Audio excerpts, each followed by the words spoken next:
Arratsalde on denoi, 2025ko irailaren 25ko iko osoko bilkurari hasiera emango diogu honako gai zerrendarekin. Lehenengo puntua 2025ko uztailaren 22ko bilkuraren akta onartzea. Onartu egiten da. Bigarren puntuan alkatetzaren dekretuen kontrol. 2025ko uztailaren 17tik 2025ko irailaren 19 bitartekoak. Jakinaren gainean geratzen da udalbatza. Hirugarren puntuan tokiko gobernu batzarraren erabakien kontrola. 2025ko uztailaren 21tik 2025ko irailaren 15 bitartekoak. Jakinaren gainean geratzen da udalbatza. Laugarren puntuan informazioko puntua daukagu finantza eta aurrekontui buruzkoa, hain zuzen ere 2025ko bigarren hiruhilekoari dagokiona. Jakinaren gainean geratzen da udalbatza. Bosgarren puntua ere informaziokoa da, ordainketako batazbesteko epeari buruzkoa, 2025ko bigarren hiruhilekoari dagokiona ere. Jakinaren gainean geratzen da udalbatza. Eta honekin, 6. puntura iristen gera, 2026 garren urterako ordenantza fiskalak hasierako onespen ematea, honen inguruan aipatu behar txosten hau gaur goizeko ezoiko batzordean ebatzi dala eta beraz ezoiko izaeraz, presazko izaeraz dakargula gaurko udalbatza honetara. Eta hori erregulatuta dago gure erreglamendu organikoan, 22. artikuluan hain zuzen ere, behar bezalako arrazoitutako presazko arrazoiak bultzatuta, bai alkate udalburuaren ekimenez edo bozeramailearen baten ekimenez aldela horretarako udalbatzan txertatu eguneko aztergaietan sartzea berresteko beharra eta bozkatzea dagokiola aipatuz.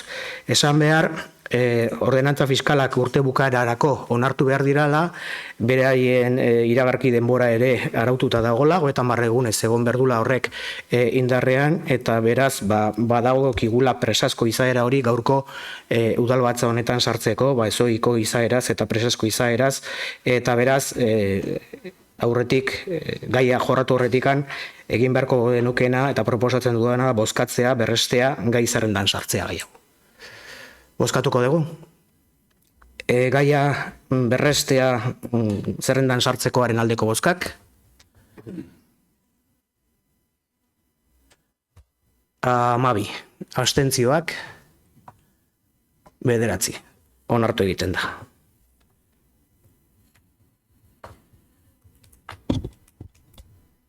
Eta presazko izapidea onartuta, orain bai, 26. garren urterako ordenantza fiskalei hasierako onespenaren gaia jorratuko dugu 6. puntu honetan. Amaia, mesedez, arratsaldeon. Arratsaldeon.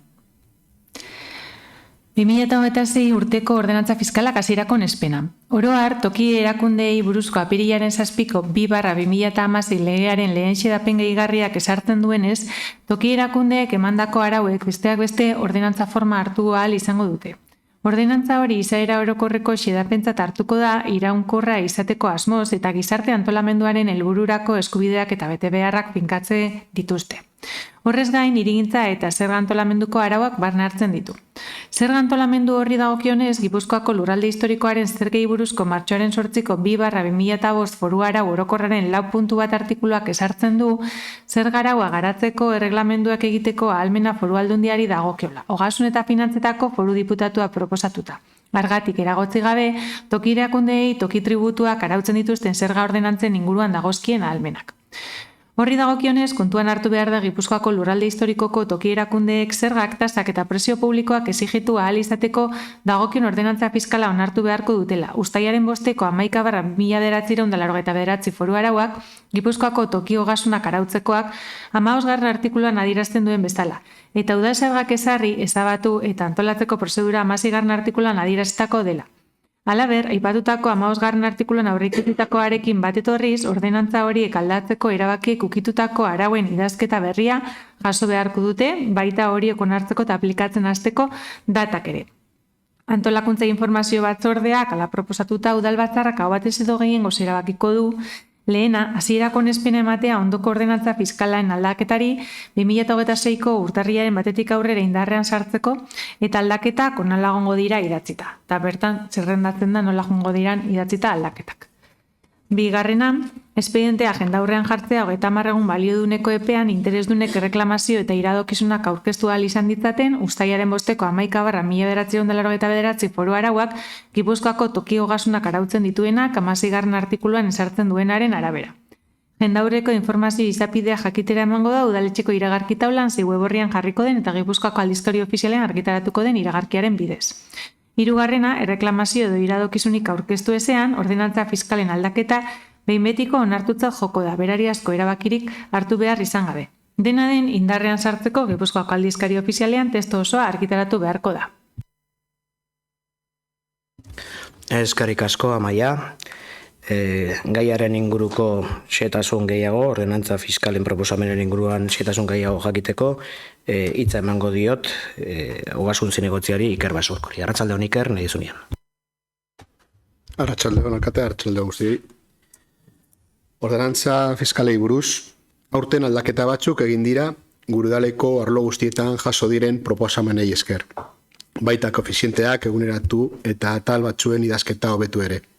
Azken batean, gure ordenantza fiskalak hobetzen jarraitzen dugu, gure herriaren beharrei erantzuten jarraitzeko. Oro har, 2,3 igoera planteatzen da, gure inguruko gainerako udalek planteatutakoaren oso atzekoa. Gure kasuan, eguneratze hori, iaz planteatukoaren jarraipena da, prezioen eguneratzea mailakatua izan dadin. Gero eta bidezkoagoak izan daitezen bilatzeaz gain, ekonomia eta finantza plana bete behar dugu eta guri bizilagunei eskaintzen dizkiegun zerbitzuei aurre egin behar diegu. Eskerrik asko. Eskerrik asko zuri, Iker, txanda zabalduko dugu. Inaxio, lehen txandan zure da hitza, arratsaldeon. Arratsaldeon, eskerrik asko. Ordenantza fiskalen berrikuspena ez da zenbakiak hilo edo geistia bakarrik, baizik eta nahi politiko baten islada da. Erabaki arduratsua da, zerbitzu publiko jasangarriak, eskuragarriak eta kalitatezkoak izan daitezen.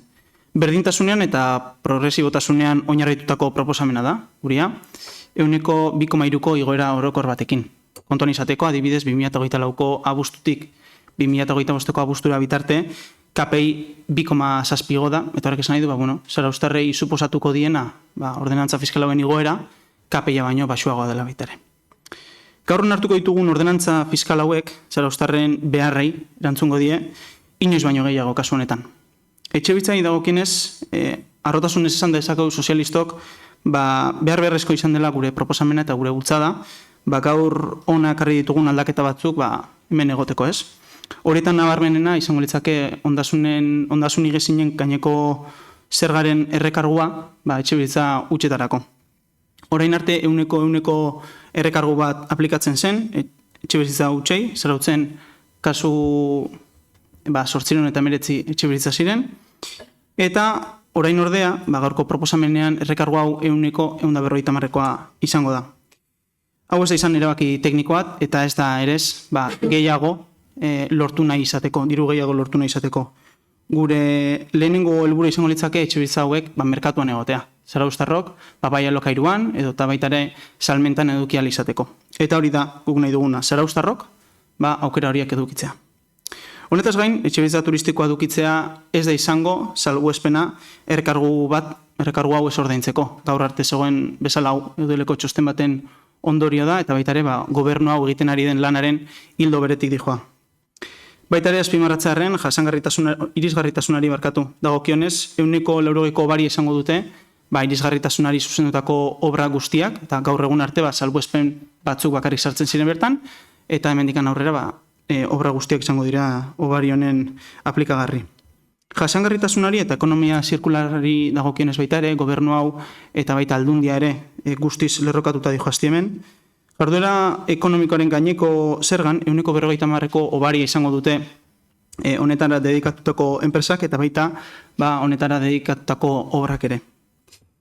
Badakigu ordenantza fiskal hauek hobetzen joan garela, Ikerrek esan duen moduan, eta joango garela ere etorkizunean, orain arte egin dugun bezala.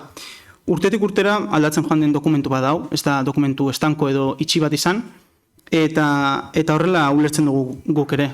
Gure konpromisua da, hemendikan aurrera, progresibitatea behar den bezala aztertu, behar den bezala landu, eta proposamen on bat ekartzeko hurrengo urtera begira. Badakigu aurten ez duela denbora eman hau teknikoki ondo aztertzeko, eta hemen ere autokritika egiten dugu gobernuarekiko, baino guztio naia da, eta hemen gobernuaren izenean hitz egin dezaket, hau ondo aztertzea, eta progresibitateko azterketa eta proposamen on bat, maila honetara ekartzea. Ordenantza fiskala gure zerbitzuak defendatu eta indartzeko balia dute. Ahalik eta justuenak izan berdue, zarauztarrekin eta zarauztarren ahalmenarekin, noski. Aurreko urteko ordenantzekin alderatuta, argi eta garbi esan dezakegu ordenantza hauek hobeak direla zarauztarrentzat. Eskerrik asko. Eskerrik asko zuri, Inazio, lehen txandan, Garazi, arratsaldeon zure daita.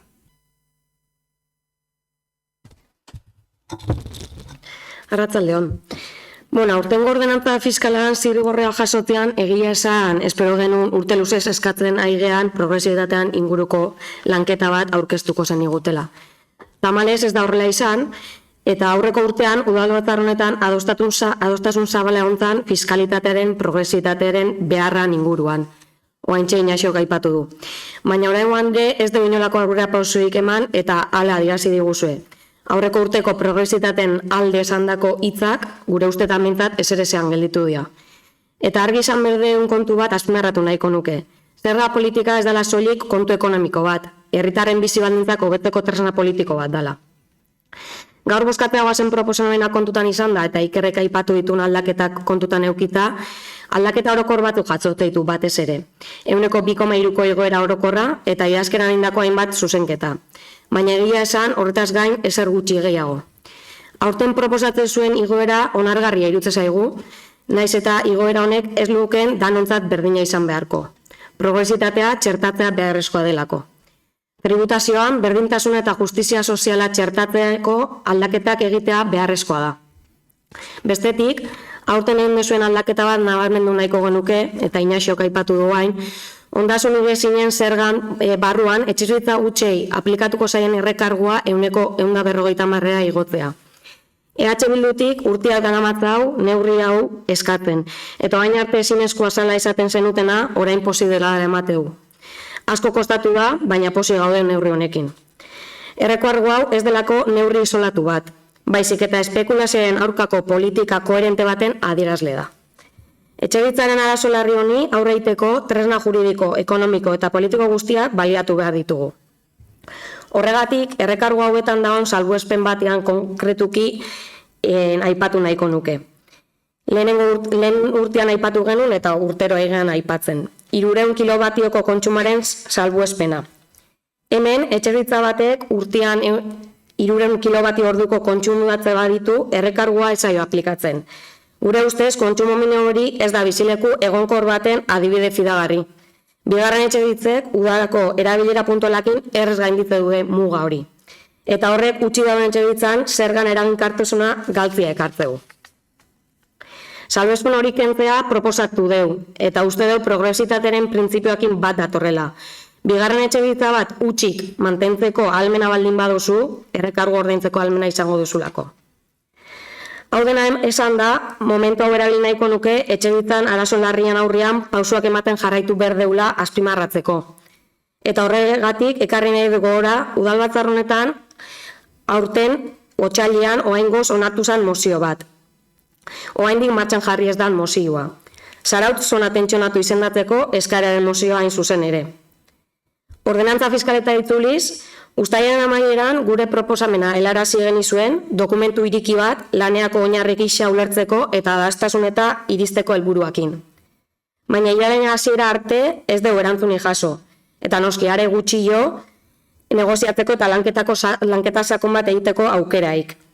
Gure proposamenaren oinarria progresibitatean zeon, eta badakigu progresibitate gaiak sakontasuna eta denbora eskatzeula. Baina urteak goaz, aitzaki hau erabiliz eta horrekin denbora atzeatuz.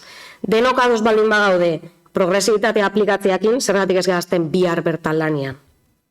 Azkenik, gaur goizean, ezoiko batzordean, eta alkatiak aipatun bezala presasko izaerakin, bertan eskaera zehatz bat indeu.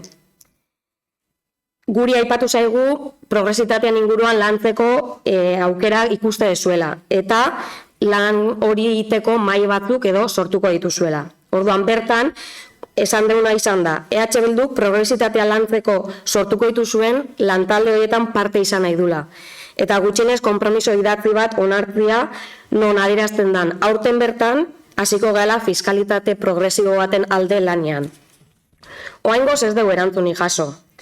Eta horrek zalantza jartzen du benetako borondate politikoa. Gure bozka beraz baldintzatuta dago. Eskaera onartuko balitz eta konpromiso idatzia denon artean sinatuko bagenu, gure jarrera bozkan aldatu egingo zen. Horregatik, oraingoan benetako borondate politikoa erakustea eskatzea dizuegu. Hitzetatik ekintzeta pasatzeko. Eta berriz ere gure burua aurkeztu nahi dizuegu lanketa horretan parte izateko. Eskerrik asko. Eskerrik asko Garazi, lehen txandan, Garbine, zurea daitza, arratsaldean. Eskerrik asko Xabier, arratsaldean guztiei. Gaurko osoko bilkuran 2026 urteko ordenantza fiskalak onartzea dagokigu eta gure taldeak EAJak uste osoa du aurkezten dugun proposamen hau proportzionatua eta eraginkorra dela zarautzentzat etorkizun jasangarri bat bermatzeko bidean doala jasangarria bai sozialki, bai ingurumen aldetik eta baita ekonomikoki ere. Proposamen honen helburua ez da igoera fiskal bat sartzea, batez ere zarautz hobeago bat eraikitzeko tresna bada. Eta zarautz jasangarriago baten alde lan egiteko politikak sustatzen dituelako. Batetik, etxebizitza eta gizarte politikak sustatzen ditu proposamen honek, baita progresibitatea ere. Etxebizitzaren arloari dagokionez, argi dago gure apustu nagusia etxebizitza babestuen eskaintza handitzean datzala. Horren erakusgarri, etxebizitza planaren baitan, azken urteotan eraiki ditugun babes mota desberdinetako etxebizitzak. Horri esker, dagoeneko 360 familia inguruk badaukate dagoeneko etxebizitza babestu bat, eta salberdineko obrak amaitzen dianean beste 300 bat familia izango dira, zarauztar familia etxebizitza babestu bat izango dutenak. Guztira, 376 etxebizitza babestu, zarauzko beste familiarentzat. Hala ere, beste era bateko neurriak komplementagarriak izan daitezkela uste dugu eta udaberrian egin genuen zarautzen bizi parte hartze prozesuan egindako gomendioi jarraituz, proposatu dugu egoitza ez diren etxe bizitzen gaineko OHZ-etan errekargua 100-etik 150-ra igotzea. Foru arauak albidetzen duen gehiengoa alegia. Baina obarien bidez ere sustatzen ditugu etxe bizitza babestuak. Obra eta instalazioen zergetan obariak eskainita, etxe bizitza babestuak ere ekitzeagatik, eta ondasun higiezinen gaineko zergan ere obariak eskaintzen ditugu bizigune bezalako programetan parte hartzeagatik, eta Jaurlaritzaren esku alokairuan etxe bizitza babestuak jartzeagatik.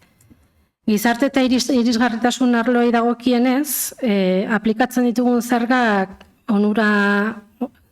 onurak ekartzen dizkigute, kostu bat ere badute, hori argi izan behar dugu. 2024an adibidez, aplikatutako obariek 650.000 euro inguruko kostua izan zuten udalarentzat, eta hori kontuan hartzeko modukoa da, baina iruditzen zaigu beharrezko inbertsio sozial horiek hori direla inbertsio bat eta beharrezkoak direla.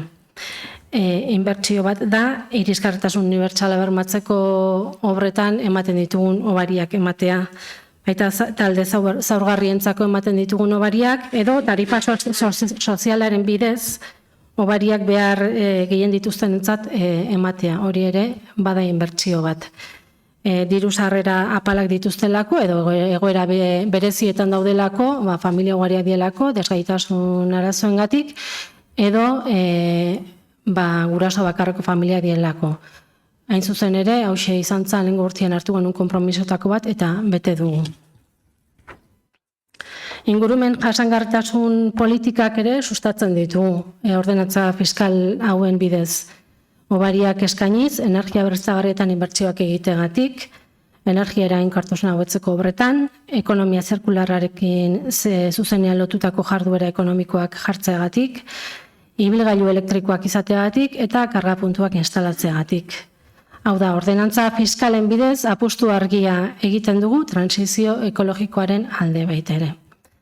Azkenik, jasangarritasun ekonomikoa eta erantzunkizun fiskala sustatzea ere bada ordenantza fiskalagoen helburua. Izan ere, ordenantza fiskalek bere biziko garrantzia dute udal kontuen egonkortasunean eta ezinbestekoak dira udalak eman beharreko kalitatezko zerbitzuak bermatzeko. Horretarako, beharrezkoa da zergak eguneratzea eta oro har 2,3ko igoera orokor hau bat dator 2026ko aurreikusitako eguneratze tasarekin eta EAEko azken KPI-arekin.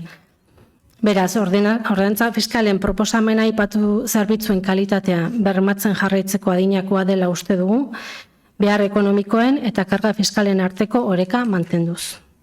Dena hobetu daiteke, noski, eta aurrerantzean ere lanean jarraituko dugu behar beste hobekuntza txertatzeko, urtez urte egin izan dugun bezala. Eta bide horretan eskertzekoa da EH Bilduk aurkeztutako proposamena, baina esfortzua eskertzen dugun arren proposamena bera ez zaigu egokia iruditzen.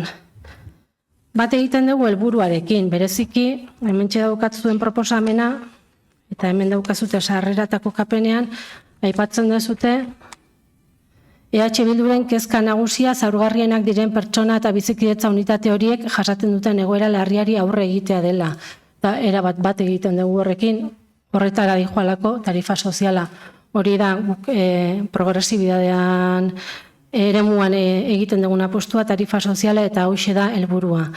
Zaurgarrienak diren pertsonak eta bizikidetza unitateak jasaten duten egoera larriari aurre egitea.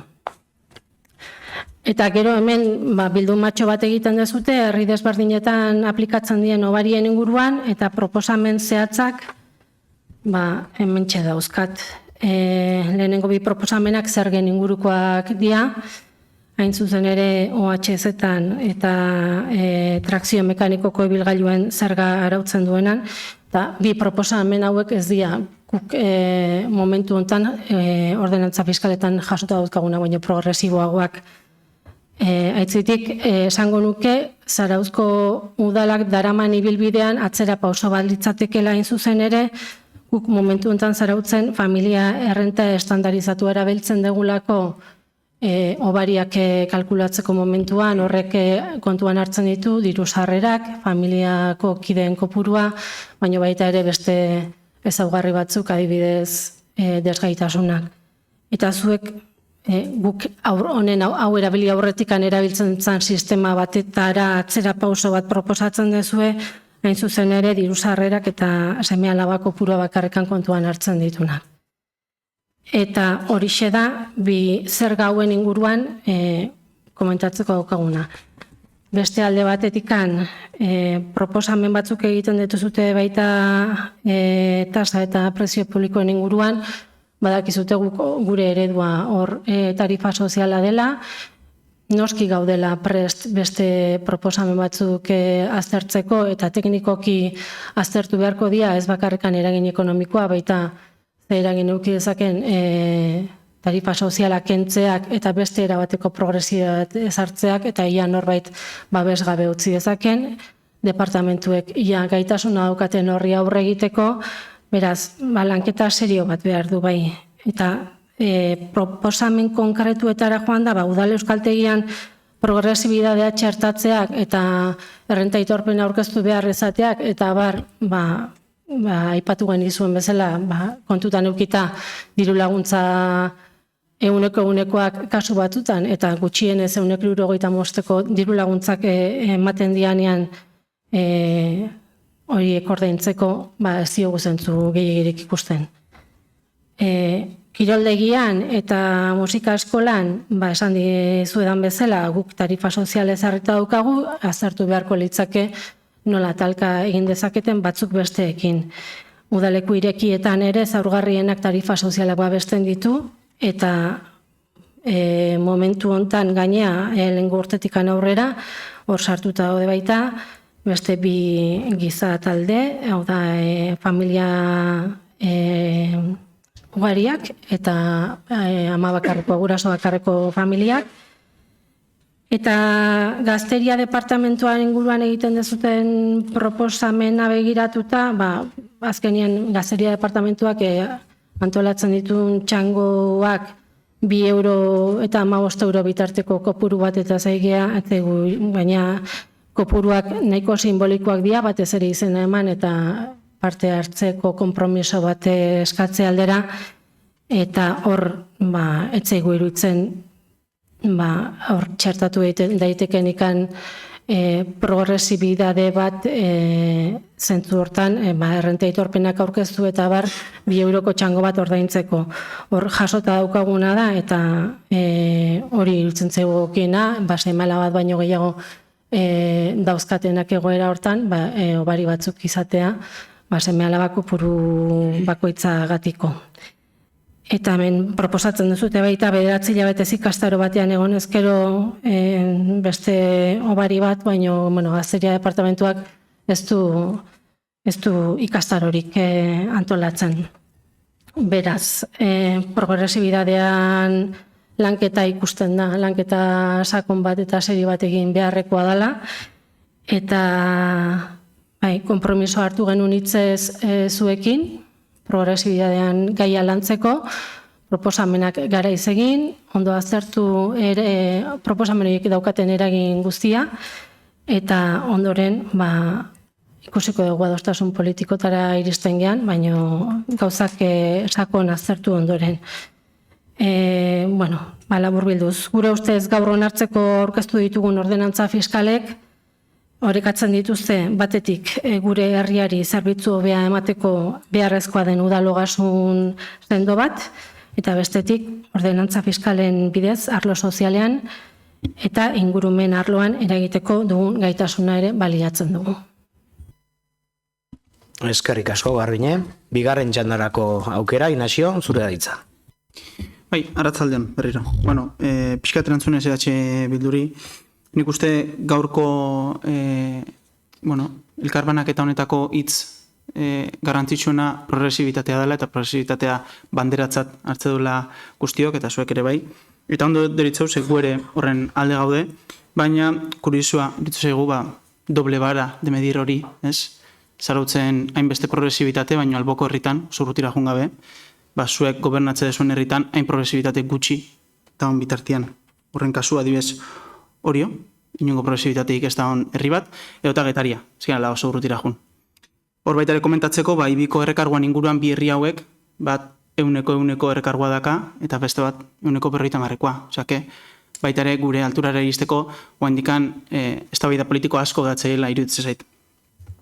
Etxebitzai dagokienez, esan bezala aurrera pasuak eman ditu gobernu honek azkeneko urte hauetan, eta gusta gaude, zuek ere hola ikuste dezuelako.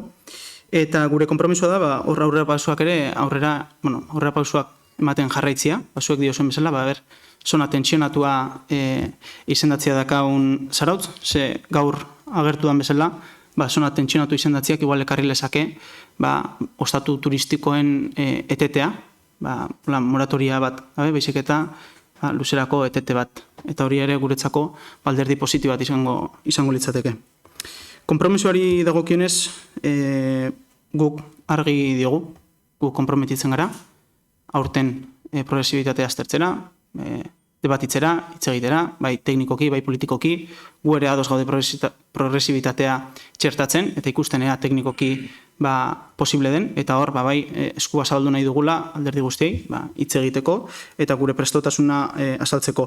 Guri berdin digu, hitzak ahoz edo hitzak idatziz, hemen grabatuta dago, ez dago inungo problemaik, eta guk urdia, bai, bultzatuko deuna da ekintza, gu bultzatuko deu itia. Eta amaitzeko, bai, eskerrak emanezko nizkieke, hemen departamentu ezberdinetan lan induten teknikari ezberdinei, asko diala, eta baita ere, ekonomia zinegotziai, indako lanagatik eta bere prestutasunagatik, ideiak elkarbanatzeko eta aurrera pausoak emateko. Eskerrik asko.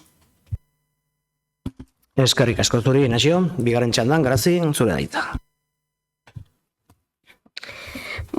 Hasiera baten esan nahiet, egoera guztiak ez diala berdinak, Inazio. Zuek askotan esate zuen bezala egoera bakoitza aztertu berdala, eta herri bakoitzak bere azterketak ingoitu, eta bere gauzak eta bere erabaki politikoak hartuko ditu, guk hemen zarautzen gaude, eta zarauzko egoera behiratuta, iruditzen zaigu, inbergenula, gure progresibitatean inguruko proposamen bat, eta hori da indeuna.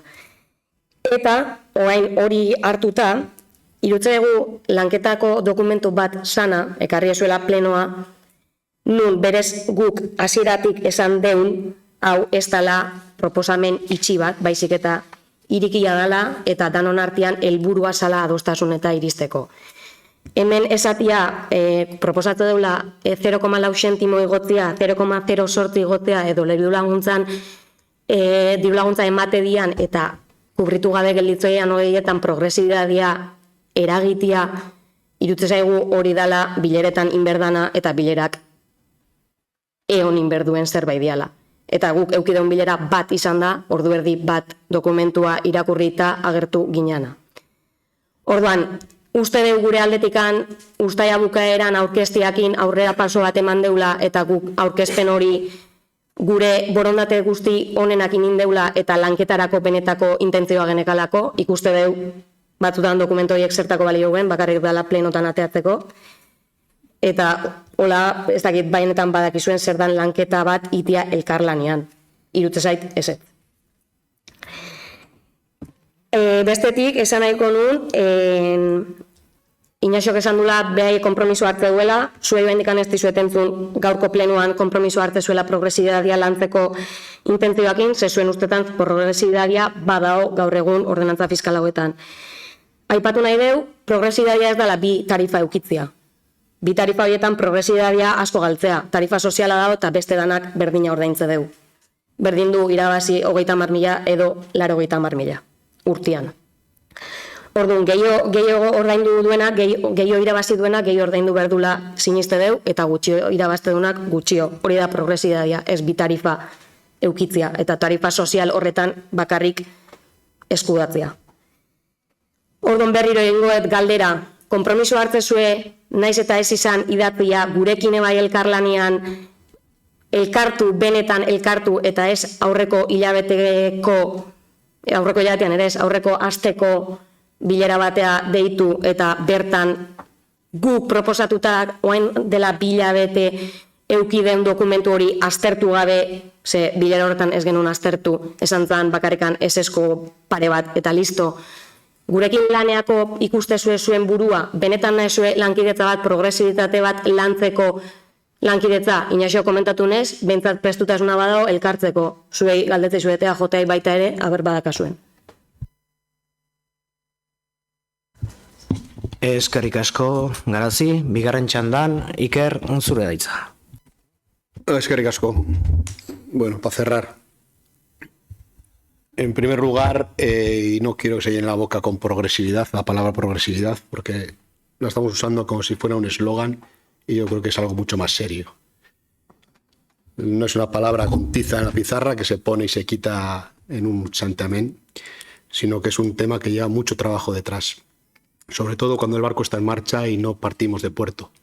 En este ayuntamiento se iba haciendo un trabajo fino muchos años, se va mejorando, hay un equipo técnico y administrativo que trabaja durante mucho tiempo en este tema y hoy en día podemos sacar pecho con las ordenanzas fiscales que tenemos y con la gestión social que este ayuntamiento hace.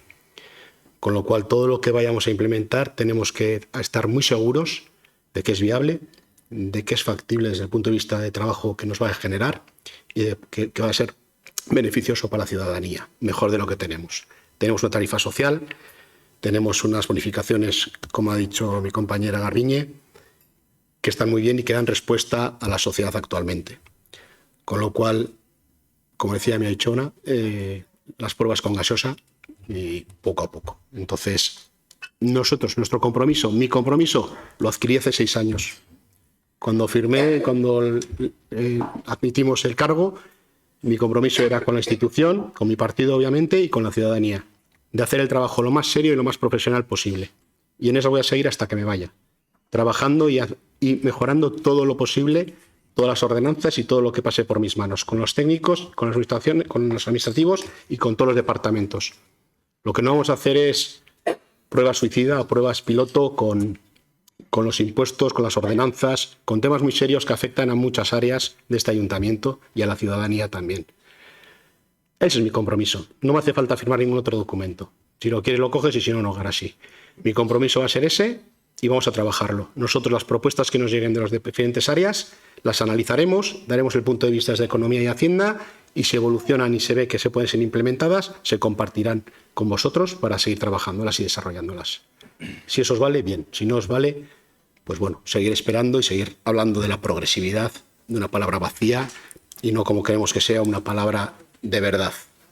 Eskerrik asko, Gabon.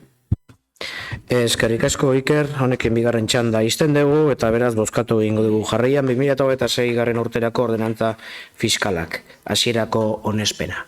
Hasierako onespenaren aldeko bozkak, 12. Abstentzioak, 9, onartu egiten da, 6 garren puntua.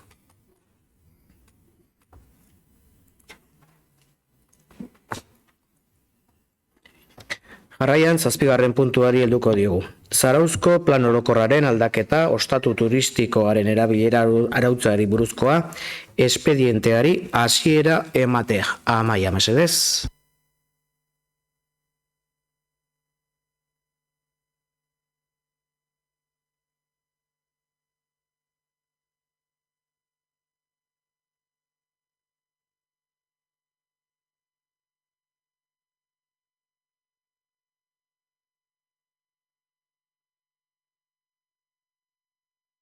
Lapsus, barkatu.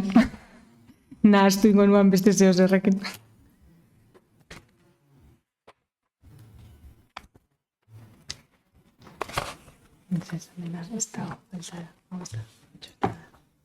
Nik aterako nuan. 10 minutuko eten bate egingo dugu. Bai? Bai, barkatu. Ez dugu eten egingo. Amaia, nahi dezunean, eskerrik asko. Geizki, klipakin geizki sartuta. Beste baten barruan.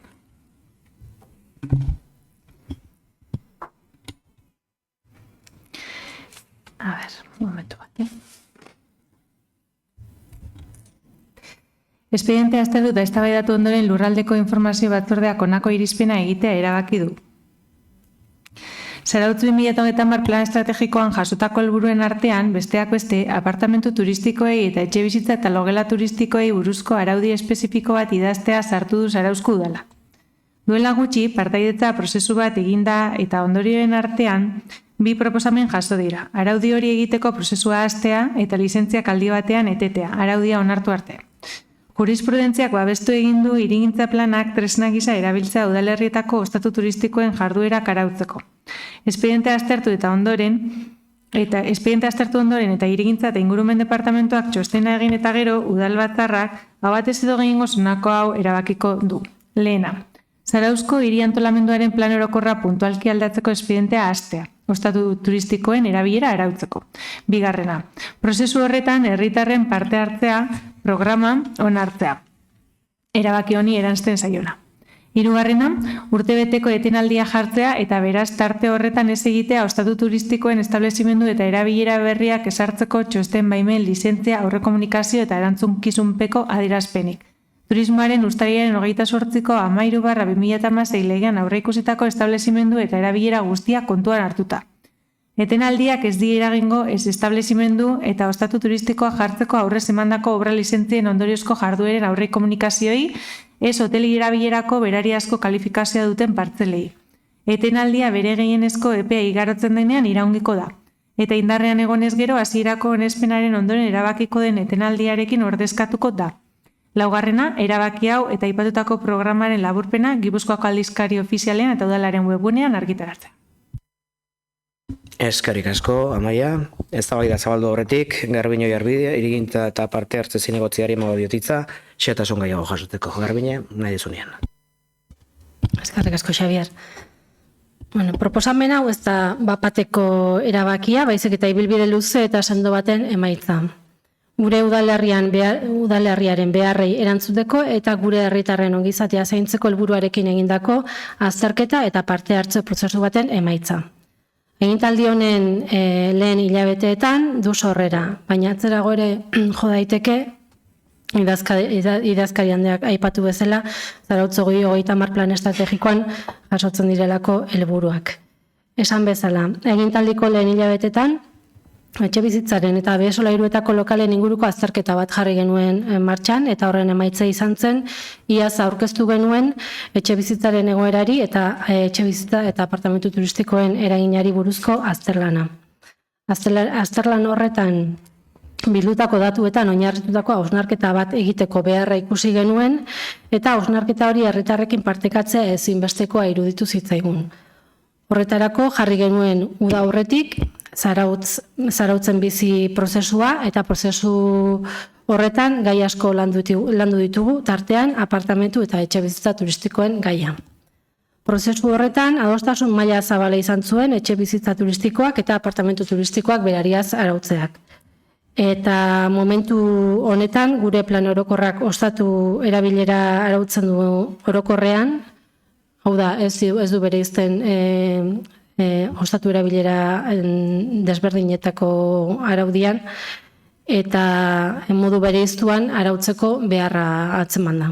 Eta halaxe eskatu da, aipatu duten zarautzen bizi prozesuan.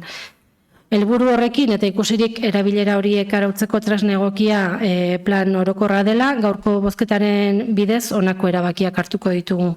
Ostatu erabileraren araudia moldatzeko plan orokorraren aldaketari hasiera ematea, aldaketa hori lantzeko parte hartze programa onartzea, eta urtebeteko epean araudi aldaketa lantzen dugun bitartean, mota horretako lizentziarik ez ematea. Epe horretan plan orokorraren aldaketa horri hasierako onespena ematen badiogu, lizentziak eteteko almena izango genuke beste 2 urtez, behin betiko onespena eman edo behin betiko onespena eman bitarte. Gaurko erabakiarekin udalerriko errealitate sozial eta ekonomikoari modu arduratsuan erantzungo diogu, hirigintza araudi egokiaren bidez, modu parte hartzailean, herritarren ongizatea eta gure hiriaren etorkizun jasangarria bermatuz. Eskerrik asko Garbine, txanda zabalduko dugu, Ignacio, lehen txandan zure daitza. Mi esker. Gaur eztabaida puntu bezala dakaun hau oso garrantzitsua da zarautzen-zat. Lehen esan bezala, etxebizitzako puntu horrei jarraiki, gure hiri antolamentuko plan orokorra aldatzeko prozesuari hasiera ematea da, ostatu turistikoen erabilera arautzeko eta bitartean urtebeteko lizentzi berriak eteteko. Hau, ezin dugu alare eztabaida hau testu ingurutik atea. Gogoratu behar da, orain dela hilabete batzuk, apirilean, mozio bat onartu zela gehiengo zabal batez udalbatza honetan, eta mozio horretan eskatzen genuen lizentzia berrien moratoria berehala esartzea egoera jasanezina bihurtzen ari zelako. Bertan adierazi genuen, parte hartze prozesu horrek, Zarautz bizi parte hartze prozesuak ez zuela talka egiten zuzenean erabaki horrekin. Zoritxarrez, mozio hura onartu eta gero ezen neurri hori aplikatu gaur arte. Are gehiago, uda honetan, gobernu batzordeak 15 apartamentu turistiko berri baimentzeko lizentziak onartu zituen, erdigunean bertan, plenoaren mandatuaren edo mozioaren aurka eta inolako eztabaida politikoa ireki gabe lehenagotik. Horrek erakusten du hemen koherentzi falta bat izan dela. Emaitzak begibistan daude. Zarautz da Gipuzkoako etxebizitza turistiko gehien hasi dituen udalerria. 2022tik 2024era 114 gehiago igo dira. Eta honek ondorio larriak ekarri ditzakete. Alde batetik, alokairuaren presioak gora egitea, bizilagunentzat etxebizitzak eskaintza murriztea, edo auzoetako bizikidetza eta komertzioa desorekatzea. Horregatik, gaur aurrean dugun erabakia pauso positiboa da, eta pozik hartu behar dugu. Baina argi esango dugu, berandu dator. Erabaki hau, apirilean hartu izan bagenu, gaur egun lizentziak gutxiago egongo lirateke, eta presio txikiagoa izango lukete gure herriko etxebizitza eta komertzioek. Garrantzitsuena da, gaur abian jartzen dugula araudi berri hau egiteko prozesua. Herritarren parte hartzearekin eta urtebete geldituz lizentzia berriak. Ea, zona tentsionatu izan datu ezkero luzatzen dugun baitare moratoria hori. Horrek aukera emango digu egoera hau zuzentzeko eta etxebizitza turistikoen erabilera modu ordenatu eta bidezkoan arautzeko. Ea guztiok norabide berdinean lan egiten dugun eta gaur egun dugun etxebizitzako arazoari behar den bezala aurre egiten diogun. Lan hona egiten ari gara gobernutik, dudik ez dago, baina gure esku dagoen guztia egin behar dugu. Etxebizitzako sailburuak dioen bezala, Javier, salberdin gehiago behar ditugu, Euskadin, eta Zarautzen ere bai, eta hortan ari gara, salberdin gehiago behar ditugu, eta baita tresna gehiago ere, egoera honi aurre egiteko. Besterik gabe, eskerrik asko. Eskerrik asko zuri, Inaxio. Lehen txandan, Itziar, arratsaldeon zure daitza. Kaixo, arratsaldeon. Bueno, hasiko naiz esaten, guk puntu honetan baietz bozkatuko deula. Aspalditik aigia esaten ostatu turistikoen erabilera arautu egin behar dela eta arautu bitartean lizentziak emateari utzi egin behar zaiola, beraz noski. Posik hartzen dugu azkenean, espedienteari hasiera ematea, arautzeko prozedura hastea eta bitarte horretan moratoria bat tekin hastia baita ere. Ostatu turistikoen ugaltzean, nabaria izaten ari da azken urteotan Zarautzen, Inaxiok datu batzuk esan ditu baita ere, eta bada, herritarrak kezkatzen gaituen gai bat. Kezkatzen gaitu zergatik, gai honek eragin zuzena daukalako gure eguneroko bizimoduan. Eragiten du etxebizitzarekin daukagun arazoan, etxebizitza turistiko bakoitza, herritarrentzat ohiko etxebizitza bat gutxiago dalako bizitzeko. Eragiten du, tokiko merkataritzan, apartamentu turistikoak kaleak lotarako leku bihurtzen ditulako, zemai kale noski, eta honek, herritarrentzat eta herriarentzat eragina daukalako. Eta eragiten du baita ere, turismoaren karga ahalmenean, plaza turistikoek herrira etortzen den turista kopurua asko balditetzen dutelako, eta klaro, honek ezinbestean gure eguneroko bizitzan ere eragina duelako. Beraz, dudari gabe arautu egin behar den gai bat da. Baina, baina batzuk esan behar ditut baita ere, eta badia Inaxiok esan ditunakin nahiko lerratuta daudenak. Lehenengo baina da, gure iritziz lehenago egin bertzela, eman bertzela pauso hau, berak esan duen bezala Inaxiok. Gure kezkak eraman da, hori lokal konbertzaletan jartzen nahi dian apartamentu turistikoak arautu eta baimenak eteteko eskaera apirilean egin zan, eta mozio horrek aurrera egin zuen gehiengo zoz, EH Bilduk eta PSek babestu genuelako, eta 5 hilabete behar izan dituzue, hor gehiengoak aderazi dizuena martxan jartzeko. Eta esango duzue, ja esan diguzuelako behin baino gehiagotan, eta, hau, beste ez dezu esan plenuan, baina esango duzue, eta bagenik inguk hori lehendik ere, mozio bat ez dala gobernuak nahi eta nahi ez bete behar duen agindu bat, ala dirazten du idazkariak alkatearen eskariz erantzunez egindako txosten batean, baina txostenik gabe ere hori badakigu mozioak, ez dira legez nahi danez bete beharreko dokumentuak esango dugu ez. Mozioak izaera politikoa duten dokumentua dira, baina izaera politiko horrek bere esanahia badute. Eta kasu honetan EH Bildu eta PSek babesten duen mozio batek herritarren gehiengo baten babesten duen eskaera bat suposatzen du. Hala gehalako hemen, ez? Herritarren ordezkariak. Horregatik esate du badakigu agindu legal bat ez dela mozioa, baina bai da agindu, herritarren agindu bat, iritziz agindu etiko bat esango genuke politikoki, ez? Horregatik egitea mozioak, ez bestela ze zentzu daukat mozioak esartako kartza ditugu. Esango dezue baita ere, parte hartze prozesua martxan zegoelako itxoin dezuela lehen pauso hau emateko, behin baino gehiotan esan diguzuelako, herritarrak ez ditugula entzun nahi ere entzun deu hemen, herritarrei entzun gabe egin nahi ditugula gauzak ere entzun deu pleno honetan, baina espedientea ireki eta lizentziak etetea ez dago inolaz ere kontra jarrita parte hartze prozesuarekin, Inaxiok esan duen bezala, izan ere guk uste dugu osagarria diala. Pauso hori eman ziteken, gaur ematen ari gan hori lehenago eman ziteken eta bitartean edo ondoren parte hartze prozesua egin eta parte hartze prozesu horren ondoren parte hartze prozesu horretatik ateatako ondorioekin berdin arautu ziteken.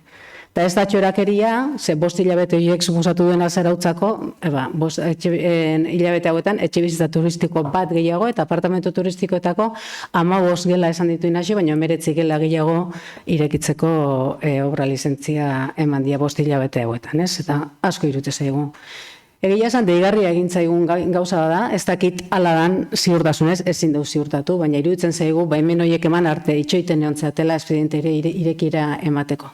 Hori da, irudipen bat besteik ez, Eta bigarren baina, baita ere, hotel erabilera duten lursailak moratoria horretatik kanpo geratzen direla esaten du gaur bozkatzera goazen dokumentu honek, suposatzen dugu edo pentsatu dugu hori Inurritzako lursailean pentsatuta egin dezuen gauza bat izan dela, Eta horregatik komentario bat egin nahi dugu honi dagokionez. Inurritzan, eguzki zarra H bat partzelak hotel kalifikazioa du, eta partzela horren irigintza ezaugarriak zehazten dituen dokumentuan jartzen du, ez naiz hasiko dana irakurtzen, baina kalifikazioari dagokion zatian jartzen du hotel ekipamendua ondorengo ñabardurarekin, 2 punto. Hotel plazen eskaria asetzeko eta era berean zarautzen horrelako zerbitzuen kalitatea hobetzeko. Hori da jartzeuna. Gure iritziz, hotel batek gelak izateaz gain beste zerbitzu, hori gure iritziz ez, hola da, hotel batek gelak izateaz gain beste zerbitzu batzuk ere emate ditu. Eta guk momentu hartan, baloratu genduenean, kokapena ikusita, zarautzek eskaintzen ez dituen bilera gela batzuk, edo espazioak eskaini zitzakela, adibidez, neguan kongresu txiki horrelakoak egin ahal izateko, alegia zarautzen horrelako zerbitzuen kalitatea hobetzeko balio zezaken hotel bat izan zitekela boloratu genduen, baina gero jakin dugu hotela ez eta apartamentu turistiko bloke bat izatea adostu zala. Badakigu kalifikazio horrek apartamentu turistikoa jartzea albiretzen duela, horren txostenare irakurri dugu, baina goietan, eta hori hala da. Baina argitu nahi dugu, jake honetaz hitz egiten nahi gehan, gu ez gaudela ados horrekin, ez dela berdina 80 apartamentu turistikoko bloke bat edo hotel bat. Horrek batek edo bestiak herriei mateionak ez dakala zer ikusik. Eta uste dugu, zarautzen horrelakoek, alegia apartamentu turistikoen blokeek, zerbitzen kalitatea ez duela hobetzen, dokumentu horretan esaten bezala oso ezberdina da. Eta gu, bloko horrekin ez gaude ados. Orduan, puntu honen kontrako iritzia adiraziz, hotelaren alegia, eta gero denborari buruz esan dudan argituta, erabakia hartu ingo da behintzat gaur, eta guk baiezko botu emango du.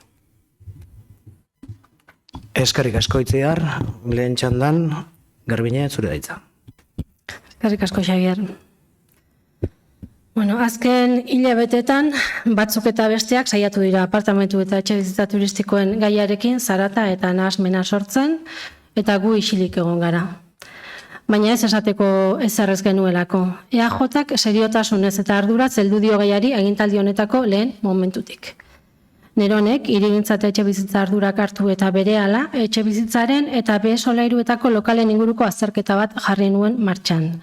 Eta azterketa hori jarri nuen martxan beharrezko ikusten genuelako, bai etxebizitzaren gaiari eta baita B solairuetako lokalen erabileraren gaiari edozein erabaki hartu aurretik datuetan oinarritutako azterketa bat egitea. Lehen esan dudan bezala, horren emaitza izan zen, iaz aurkeztu genuen etxebizitzaren egoerari eta etxebizitza eta apartamentu turistikoen eraginari buruzko azterlana. Eta lehendik ere hemen azaldu izan dudan bezala, azterlana aurkeztearekin batera hitz eman nuen, horren inguruko hausnarketa partekatu bat egingo genuela zarauztarrekin, eta emandako hitza betez zarautzen bizi prozesuan jarri genuen martxan. Eta nire lehenengo konpromisoa da zarauztarrekin, eta nik zarauztarri hitza ematen dietenean bete egiten dut. Eta behin uda pasata, prozesu horretan adostasun maila altua izan zuten erabakiak udalbatzari proposatzeko momentua iritsi da. Eta horixe dira bai plangintza aldaketa hau, eta baita aurreko puntuan onartu ditugun ordenantza fiskaletan txertatutako etxe hutsen errekarguaren igoera. Erabaki honekin bideari hasiera baino ez diogu ematen. Araudia lantzea tokatzen delako hemendik aurrera. Eta araudi aldaketa hori orain arte bezala modu parte hartzailean egingo dugu zarauztarrekin elkarlanean. Gaiak duen garrantziaz jabetzen garelako gaiari seriotasunez heldu genion. Eta seriotasunez lanean jarraituko dugu. Arduraz eta modu parte hartzailean. Hori delako gure eredua, EAJaren eredua. Zarauztarrekin eta zarauztarrentzat. Eskerrik asko Garbine, bigarren txandan, Ignacio, zure daitza. Bai, pare bat gauza komentatzearen, Garbine zarata komentatu duzu, zarata hitza erabili duzu, eta hemen nahiko nuke pixkat nizi ditu, ez? Zarata egitea gauzatutako beharrezkoa da, gero emaitzak emateko. Eta horren kasu bat, adibidez, ez da gazerik usirik gai honekin, baina da Vuelta Espainia, hor egondan zarata guztiak, zerbaiterako balio izan du baita ere, aitortza eta Israelen aurkako ekimenak sustatzeko, eta talde horiek ere Israelekin apartatzeko. Orduan beraz, zarata kasu batzutan beharrezkoa da. Eta kasu honetan zarata politikoak argi utzi du, gero erabakiak etorri diala. Berandu, baina etorri dia. Konpromesua Zarauztarrekin, dano dako konpromesua Zarauztarrekin, eta guk ere bagenituen emaitzak, estudiaren emaitzak, lehenagotik, eta horrekin erabaki genezake zer egin. Eta argi eta garbi esan dugu hasieratik parte hartzea sustatu daitekela eta baita moratoria bat ezarri ere, biak ez daudelako kontrajarrita. Eta hori da babestu dugun hasieratik. Beraz, lehen esan dudan bezala, posi gaude, akordio hau iristearekin, espediente honen hasiera iristearekin, berandu dator, baina posi gaude, eta beraz, horretan jarraituko dugu, lanean, elkarbanatzen, idea politiko ezberdinak elkarbanatzen, eta Zarauztarrentzat lanean, eskerrik asko. Eskerrik asko Inazio, Itziar, bigarren txandan, zure ditza.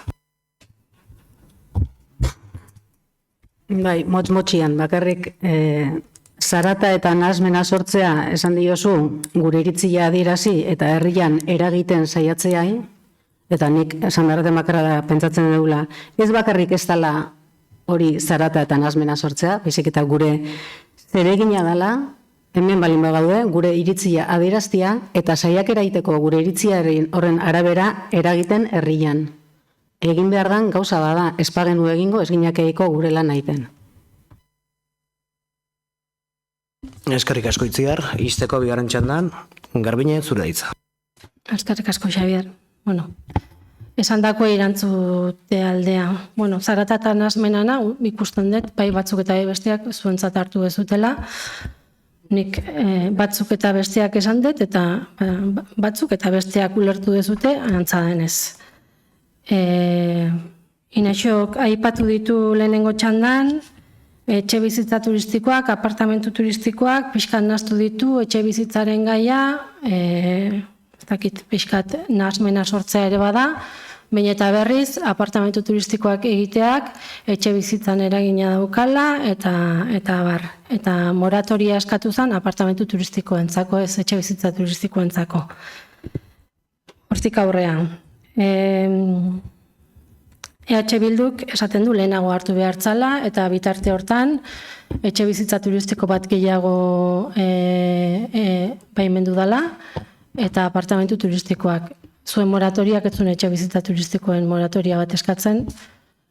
Guk erabaki dugu hemen ostatu erabilera guztien moratoria bat ezartzea, baina ez da zuek egindako eskaerakin bat datorren zerbait, baizik eta ostatu erabilera guztiak geldiaratzeko ditugu, beraz, zuen proposamen arekin etzan ekidingo etxe bizitza turistiko bati lizentzia ematea. Gero, nik ez dakit, Inurritzako, pentsatu omen, lehendabizi esan dezute, zaion gehala, lizentzia denak eman arte, martxan jarri arte.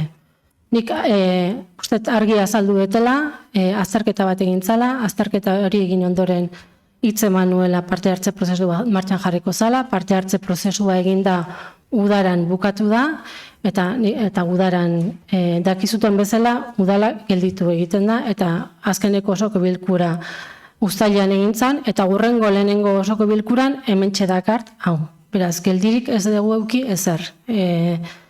Baina lanketak behar ditu bere denborak. Eta Inurritzako hotela, hotel badalako, nahiz eta apartamentu formatuan izan hotel bada, eta hala dago araututa, bestela elitzakelako posible izango, hain zuzen ere hotel erabilerako partzela bat delako, eta zuen susmoa omen da, hotel erabilerako partzeletan moratorioikan ez dugula ezartzen, justu Inurritzako hotelakin pentsatuta, zentzua askorik ez dauka hotel horrek lizentzia daukalako dagoeneko, eta lizentzia daukan edozein eraikin ezin degulako dagoeneko geldiarazi. Olako moratoriek ez diete eragiten, hain zuzen ere etxe bizitza lekuetan jartzen dian ostatu erabilirei eragiten die moratoriak, eta ez berariaz plangintzan ezarri den hotel erabilerako eremu bati, edo ekipamendu erabilerako zerbaiti. Etxe bizitza erabilerako erabilerari eragiten dio moratoriak. Horixe esan nahi nu. Eta ezer gutxi. guk jarraituko dugula lan serio bat egiten, iruditzen zaigulako oso erresa dela esaten zuten bezala zarata egitea, eta segurazki batzutan beharrezkoa izango da zarata egitea. Baina kasu hontan, etzan beharrezkoa zarata egitea. Kasu hontan behartzan, patxadaz gaia aztertu, gaia herritarrekin partekatu eta parte hartze prozesu baten bidez. Irizpide batzuk ezarri, eta orain hori albideratu, orain onartzea guazen proposamen honen bidez. Eta honekin bozkatu egingo dugu 7. puntua. Zarauzko plan orokorraren aldaketa ostatu turistikoaren erabilera arautzeari buruzko espedienteari hasiera ematearen aldeko bozkak 21, hau batez onartzen da. Eta arratsaldeko 8 diranean 8. puntuari helduko diogu. Zarauzko hondartzako erabilera araubidea eta jarduerak arautzen dituen ordenantzaren berrikuspenari behin betiko onespen ematea. Amaia, mesedez. Espedientea aztertu eta eztabaidatu ondoren lurraldeko informazio batzordeak honako irizpena egitea erabaki du. 2025ko ekainaren 24an hasierako onespena eman zitzaion Zarauzko hondartzako erabilera eta jarduerak arautzeko ordenantzari, eta 2025ko uztailaren 8an Gipuzkoako aldizkari ofizialean argitaratu zen. Espedientea jendaurrean jarri zen 2025ko uztailaren 9tik 2025ko abuztuaren 22ra biak barne. Epe horretan 5 alegazio erregistratu dira. Elkartu Gipuzkoako desgaitasun fisikoa duten pertsonen federazio koordinatzailea eta 5 partikular, ZGM, IAM, LCK eta EGI. Alegazioak aztertu ondoren, Hirigintza eta Ingurumen Departamentoak egindako 557/2025 txostenak proposatzen du elkartuk aurkeztutako alegazioa partzialki onartzea eta gainerakoak ez onartzea. Espedientea aztertu ondoren udalbatzarrak aho batez edo gehiengo honako hau erabakiko du. Lehenengoa, elkarteak egindako alegazioa partzialki onartzea. Ondorioz, 8. artikulua animaliak 3. parrafoan honela idatzita geratuko litzateke. Hori, laguntza txakurren jarduera eta ongizatea arautzen duen maiatzaren 27ko 409/2025 errege dekretuan ezarritako alde batera utzi gabe. 13. artikulua, irisgarritasun unibertsala honela idatzita geratuko da. Zarauzko hondartzako espazio, instalazio eta zerbitzuek irisgarritasunaren arloan indarrean dauden arauetan aurreikusitako irisgarritasun baldintzak betetzen direla bermatuko dute.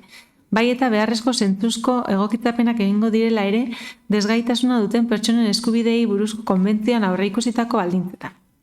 Seinaletika irisgarria. Udalak neurriak hartuko ditu hondartzan eta pasealekuan dauden seinaleak egokitzeko irisgarritasun unibertsala bermatze aldera. Mugikortasuna.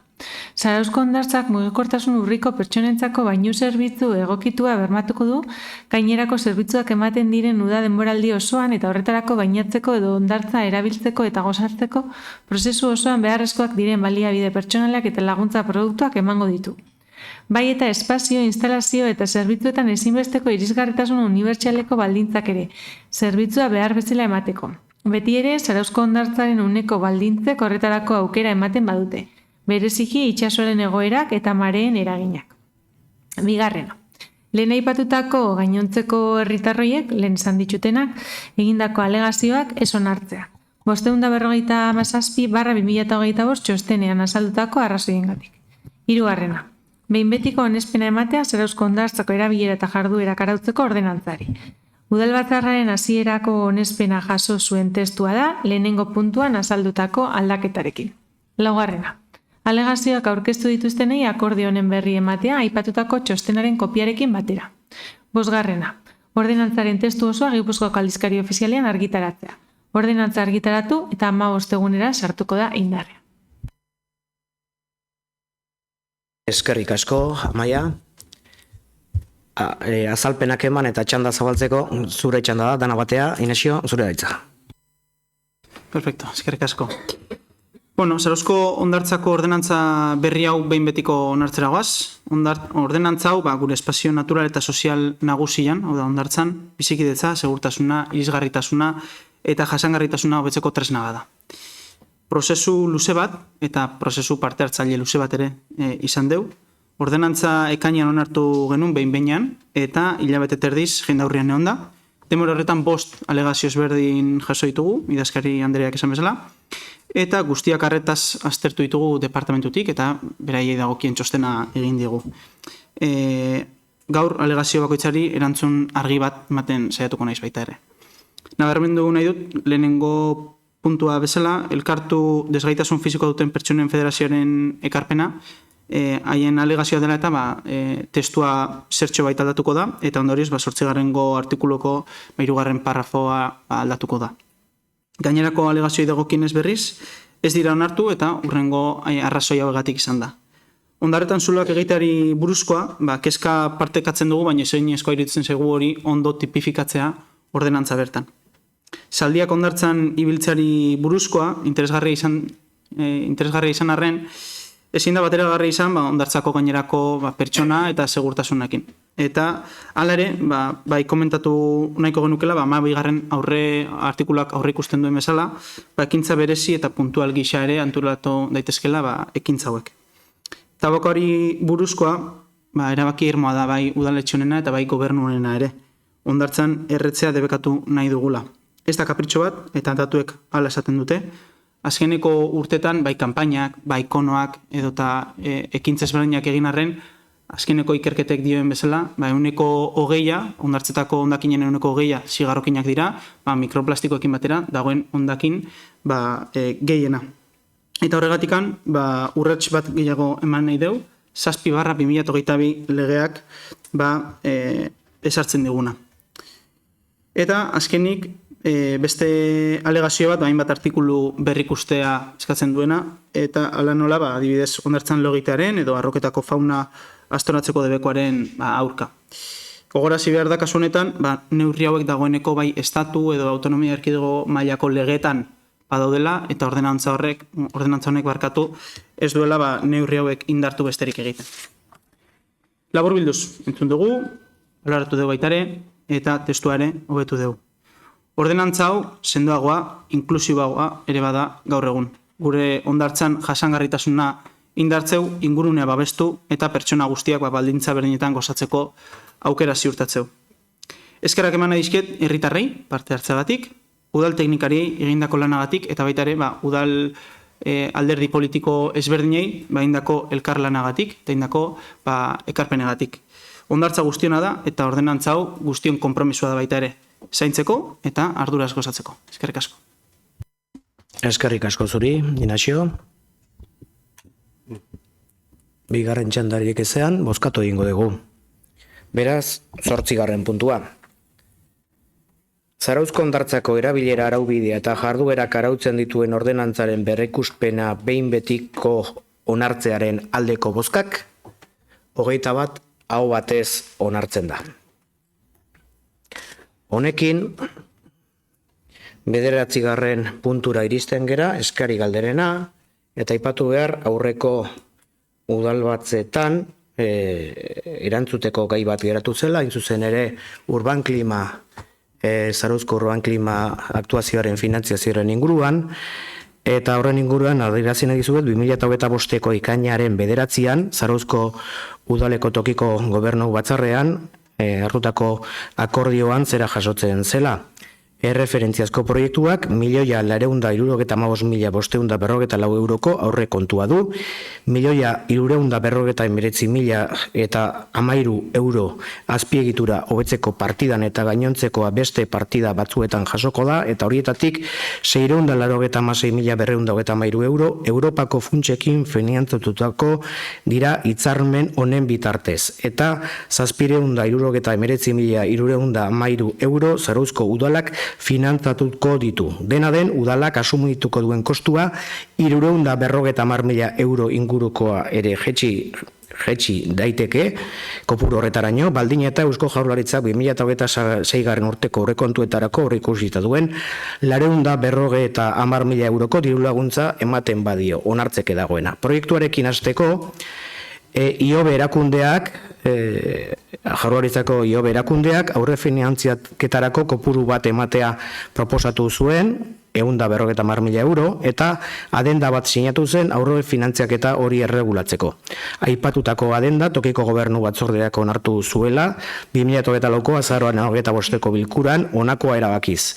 Lehena, LIFE IP Urban Klima 2050 proiektuko partzuergo akordioaren gehigarria onartzea, LIFE 18 IPC ES 0000 bat proiektuaren barnean, funtsak transferitzeko eta Ioberen eta Zarauzko udalaren artean esleitutako ekintzak eta lanak egiteko konpromisoa barne hartzen duena.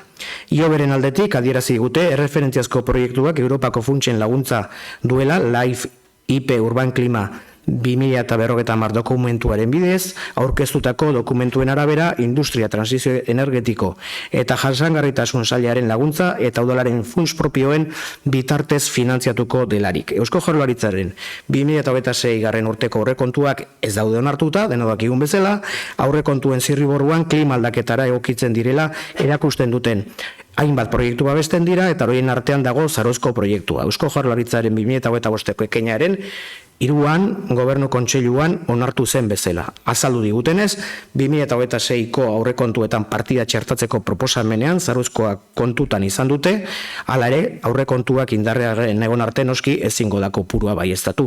Egitasmoaren kopuru osoari dagokionez, kontuan izan behar da proiektua amaitu arte ezin degula zein izango den obren behin betiko aurrekontua jakin eta orain arte aurre proiektuko kopurua jasotzen direlako. Lanean ari gera eta behin gauzatzen denean ejekuzio proiektua finkatuko dugu aurrekontu proiektu bat lizitazioa aterako dena. Hoxe zan erantzuna. Eta orain bai, erantzun hau eman da, beste eskaera galderari balego, bai Eider, arratsaldeon, zure da hitza. Bai, arratsaldeon. Goain ere badakarkigu galderatxo bat, eta zehazki 2023ko martxoan 30ko udal batarrean sinatu genuen, udalak sinatu zuen trena lurperatan aldeko plataformarekin hitzarmen bat. Hitzarmen horretan udalak besteak beste kontsulta batzuk edo bestelako zeregin batzuk egiteko konpromiso bat hartu zuen, eta badakigu ere aste hontako hirigintza aholku batzordean honi buruzko galdera indula herri plataformak. Eta orduan gure lehendabiziko galdera da, ea gai hau nola dagon. Eta osatzeko galdera, gai honekin lotura zuzena duenez, baita ere komunikabideetan bai jaso dugu, Euskotrenekoa daukala, ETS-eren bitartez jaso dugu notizia, baina Euskotrenekoa daukala idea bi errail egitekoa, tartean Zarauzko pasuan. Beraz, galdera eskaria ondoren balitzake. Batetik jakin nahiko genuke, trena lurperatzearen inguruan, beti ere duela 2 urte sinatutako hitzarmenari lotuta, ezein urrats eman dituzuen, edo batez ere nola dagon gaia gaur egun. Eta hiritamilubiko planean marrazu zenuten trazadura horrek, ea erantzun ofizialik badaukan. Eta bigarren galdera, Zarautz bi errailek gurutzatuko duten etorkizun hurbil batean. Ea badakizuen hori.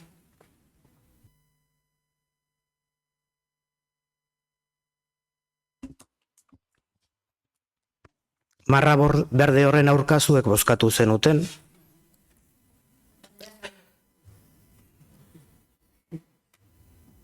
Marra berde horren aurka zuek bozkatu zenuten, hirita amiluberen planaren aurka bozkatu zenutenean.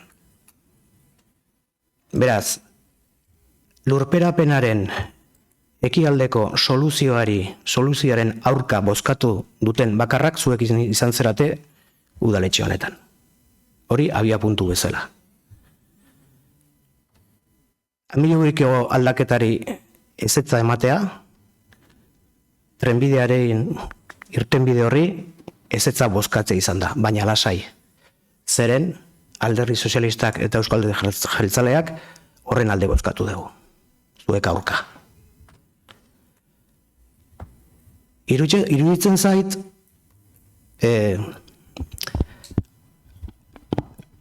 berandu iriste zeratela leku guztita.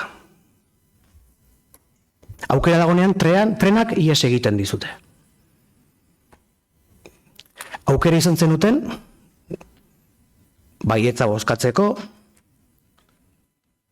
txantxetan marra berde hori aipatzen dezuten tonoa entzunda,